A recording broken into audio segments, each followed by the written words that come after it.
Hey, this is Mark Swartz from MTC Media with Forgotten Knights, Leonard-Hearns 2.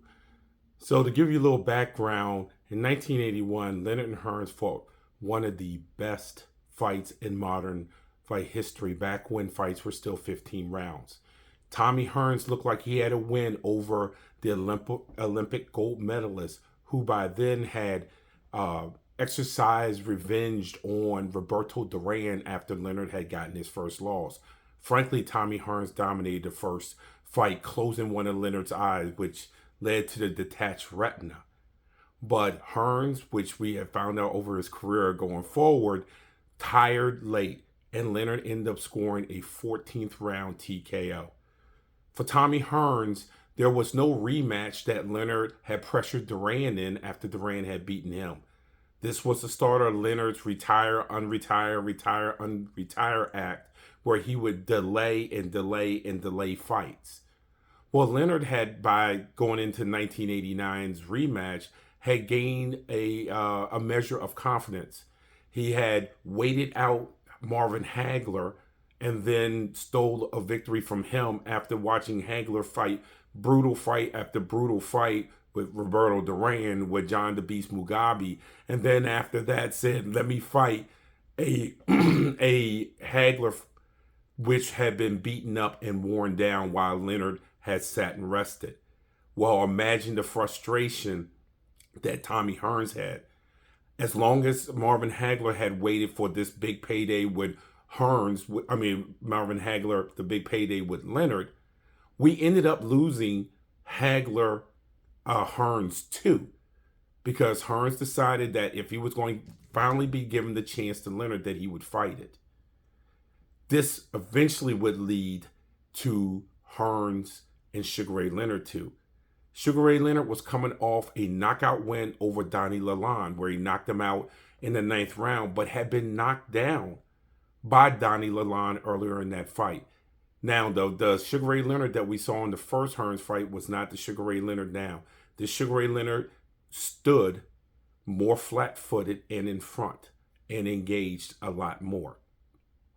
As we got to this Hearns fight and we finally got to see the rematch, there was something said during the telecast that was almost said in passing, yet would have its mark on this fight and how people have viewed it all the way to today. During the fight, it was brought up that in the first fight between Leonard and Hearns, that was a 15-round fight. At the end of 12 rounds, which is what this was, a 12-round fight, had the first fight been a 12-round fight, Hearns was up on all scorecards.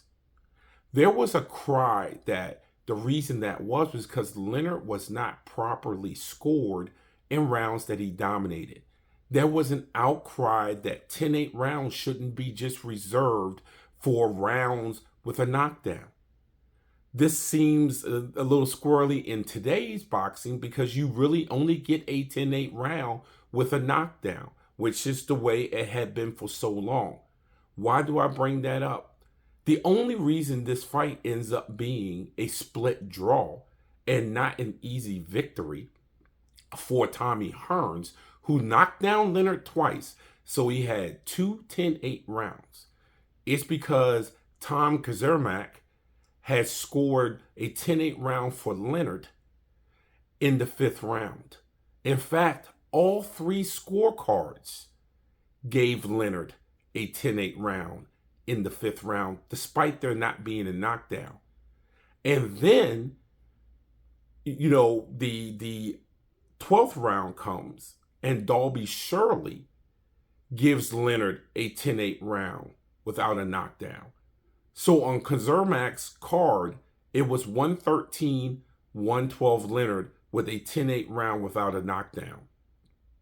If that scored 10-9, like it's traditionally been scored, he has a 113-113 scorecard.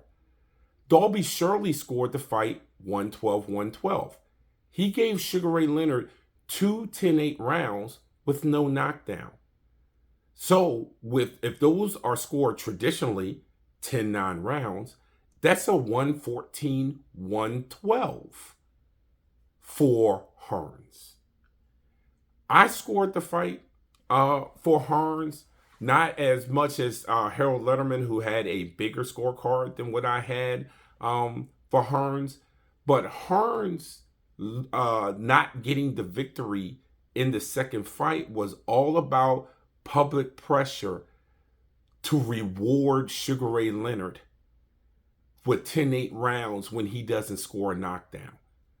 Sugar Ray was hard to be on scorecards in Las Vegas. We all know that, and history showed that.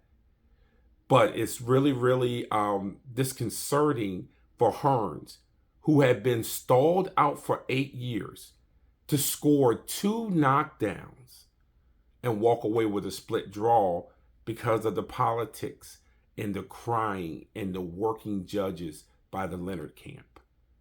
It's unfortunate because Tommy Hearns is the greatest fighter not to get his just due during his prime simply because of his results with Leonard in the first 2 fights and his knockout loss to Hagler. This is Marcus Washington with MTC Media for Forgotten Nights.